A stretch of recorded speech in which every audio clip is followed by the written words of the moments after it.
by NGOs and by taxpayer dollars, the amount of money that's going to people to do drugs on the sidewalk, destroying our cities, which they didn't build and they don't own, you really realize this is a manufactured crisis.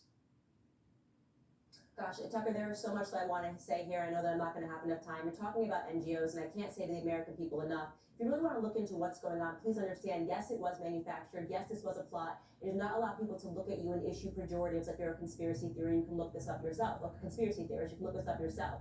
Take a look at the World Economic Forum. You know, the person that heads it up is a man named Klaus Schwab. He released a book in 2020 talking about how the COVID pandemic represented an opportunity for them to transform the world, for them to abolish private property. Look at everything they're doing, and you understand this is exactly what they're after, right?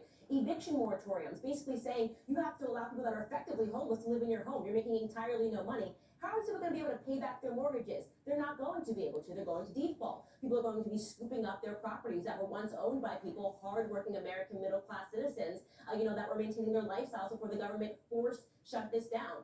You look at these inner cities and you go, why do they want these problems? Why are they funding these problems? Why do they want drug addicts? Who on earth would ever fund a center to allow people to do drugs? Well, you're looking at a government that wants a system of dependence. To me, I look at the situation and I say what we're seeing is a modernized system of slavery. This is slavery in 2022, and they are proliferating this under the guise of COVID-19.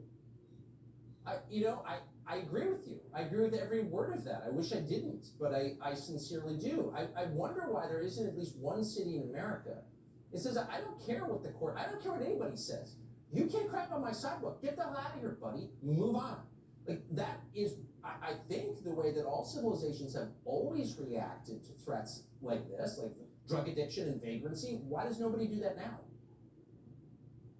Nobody does that now because there's been such federal overreach. And I will say in America, the one guard that we have against this is state rights. Thank God for governors that are standing up and saying absolutely not, no matter how hard the Biden administration tries to overreach and say, we are absolutely going to have this. We need to fund more money, more money. The government is creating problems because they want you to turn to the government for answers. And I always say Black America was the experiment with this. They issued trillions of dollars in welfare, and Black Americans are factually speaking poorer today than they were before the welfare system began coming after them and tearing apart their families. It's a They are fact. now making that system for everybody. They want every single American dependent on the government for food, for family, for drugs, whatever it is. They want a system of slavery, and I cannot say this enough. People, look it up. You have to look up. They want a global technocracy. You are not a conspiracy theorist. Do not allow them to gaslight you. Something very sinister is going on, not just Exactly. It's a corporate global takeover of America. That's totally true.